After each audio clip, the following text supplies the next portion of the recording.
Justice বিপ্লৱ শৰ্মা কমিশ্যনৰ এটা recommendation আছিল যে ৰাজ্যৰ কিছু নিৰ্দিষ্ট ৰেভিনিউ ব্লকত অকল অসমৰ অৰিজিনেল চিটিজেনসমূহে যাতে মাটি কিনা বেচা কৰিব পাৰে।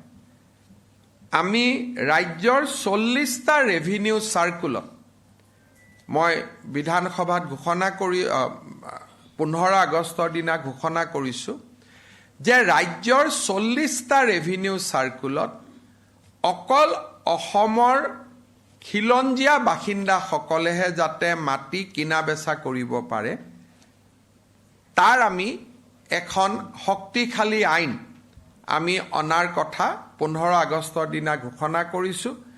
আমি কোনকেইটা ৰেভিনিউ চাৰ্কুল হ'ব তাৰ ওপৰত আমি সংশ্লিষ্ট সকলো পক্ষৰ লগতে আলোচনা কৰিম আৰু আমি 40টা ৰেভিনিউ চাৰ্কুল আমি আইডেণ্টিফাই কৰিম।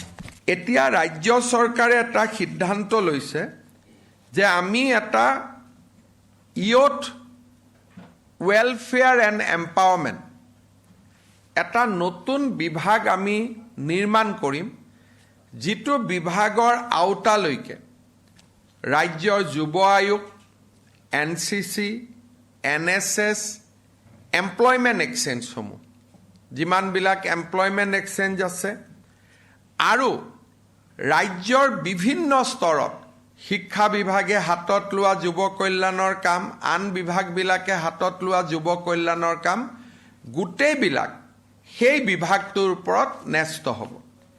আৰু এই বিভাগটো আমি আশা কৰিছোঁ যে 17 ছেপ্টেম্বৰৰ দিনাখন প্ৰধানমন্ত্ৰী নৰেন্দ্ৰ মোদীৰ উপজা দিন, সেই দিনটোত আমি আৰম্ভ কৰিব পাৰিম।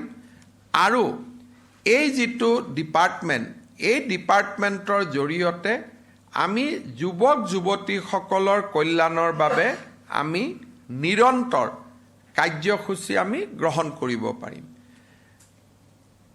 আকৌ ভাৰতৰ ভিতৰতে এটা ডেডিকেটেড ইউথ ৱেলফেয়াৰ ডিপাৰ্টমেণ্ট, মই নাজানো আন কিমান বিভাগত আছে, কিন্তু আমাৰ কাৰণে ই এটা ডাঙৰ প্ৰাপ্তি হ'ব। আৰু ইতিমধ্যে বিভাগটোৰ নিৰ্মাণৰ কাম, তাৰ ডিষ্ট্ৰিক্ট অফিচ ক'ত হ'ব, ষ্টেটত ডাইৰেক্টৰেট কেনেকুৱা হ'ব, ষ্টেটত আন কি ধৰণৰ কাৰ্যসূচীবিলাক ইয়াত অনা হ'ব, তাৰ কাম কাজ আৰম্ভ হৈছে। আৰু আমি ভাবোঁ যে 17 ছেপ্টেম্বৰৰ দিনাখন আমি ৰাজ্যৰ যুৱ সবলীকৰণ আৰু কল্যাণ বিভাগটো আমি আৰম্ভ কৰিব পাৰিম।